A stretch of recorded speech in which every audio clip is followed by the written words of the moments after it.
ഇപ്പം ഒരു pregnant lady എങ്ങനെയായിരിക്കും ഒരു ബ്രാ ചൂസ് ചെയ്യേണ്ടത്? കാരണം ആ ഒരു സമയത്തായിരിക്കും ഏറ്റവും കൂടുതൽ നമ്മുടെ ബോഡിയിൽ ചിലപ്പോൾ അന്ന് ഒരു ചെറിയ ഒരു ബ്രസ്റ്റ് ഉള്ള ഒരാൾക്ക് പിന്നീട് അതൊരു 9th മന്ത് ഒക്കെ ആകുമ്പോഴേക്ക് ചിലപ്പം വലിയൊരു ബ്രസ്റ്റിലേക്ക് പോയേക്കാം. അപ്പം എങ്ങനെയാണ് ആ ബ്രാൻ്റെ സെലക്ഷൻ ആയാലും ആ ഒരു മൊത്തത്തിലുള്ള എങ്ങനെയാണ് അത് നമുക്ക് സെലക്ട് ചെയ്യേണ്ടത്? പ്രഗ്നൻസിയിൽ അങ്ങനെ സ്പെഷ്യൽ ടൈപ്പ് ഓഫ് ബ്രാ അങ്ങനൊന്നും ഇല്ല. പക്ഷേ ബ്രസ്റ്റ് വലുതാവും. ചിലപ്പോൾ ചില ആൾക്കാർക്ക് ഒരു 1-2 മാസം ആകുമ്പോൾ തന്നെ ബ്രസ്റ്റിൽ ചേഞ്ചസ് വന്നു തുടങ്ങും. നമ്മൾ ഓൾറെഡി ഇട്ടിരുന്ന ബ്രാ സൈസിൽ നിന്നും സൈസ് കൂടും.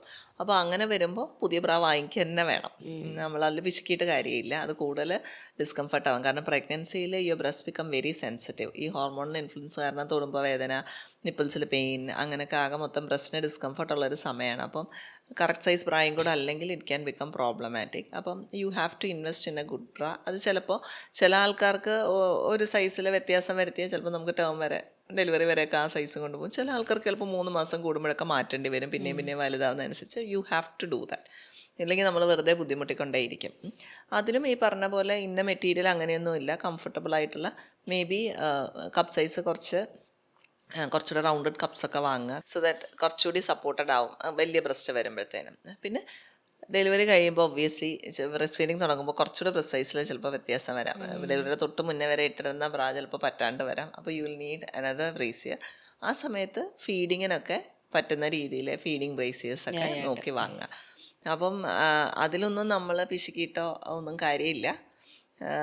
വിഷമിച്ചിട്ടും കാര്യമില്ല. ഞാൻ ഇടയ്ക്കിടയ്ക്ക് പൈസ കളയേണ്ടി വരുന്നു എന്ന്. You have to invest in a good brassiere. അല്ലെങ്കിൽ പിന്നെ ഇനി അതിൻ്റെ ബുദ്ധിമുട്ടും കൂടിയാകും. ഈ ബ്രാഡ് ഒരു ടോപ്പിക്കിലേക്ക് വന്നപ്പോൾ ഞാൻ പറയുകയാണ്, ഇപ്പം നമ്മൾ പലപ്പോഴും കേട്ടിട്ടുണ്ട് ഈ പറഞ്ഞ കറുത്ത ബ്രാ ഇടുന്നത് ക്യാൻസറിന് കാരണമാകുന്നു. അതേപോലെ ഇപ്പം നമ്മൾ ഒരു ബ്രാ ഇപ്പം 2 ദിവസം വാഷ് ചെയ്യാണ്ടൊക്കെ ഇടുന്നതൊക്കെയാണ് ഇതെങ്കിൽ അത് ക്യാൻസറിന് ഇതാകുന്നു. ടൈറ്റ് ബ്രാ ഇടുമ്പോൾ ഇതാകുന്നു. ഇനി പുഷപ്പ് ബ്രാ ഇടുന്നത് കൊണ്ട് എന്താ പറയുക ക്യാൻസർ വരുന്നു, ബ്രസ്റ്റ് ക്യാൻസർ വരുന്നു. അപ്പം ഇതൊക്കെ ശരിയാണോ? ഇതൊക്കെ ഒരു മിത്താണോ അല്ലെങ്കിൽ ഇതിനൊക്കെ ഒരു ഫാക്റ്റ് ഉണ്ടോ?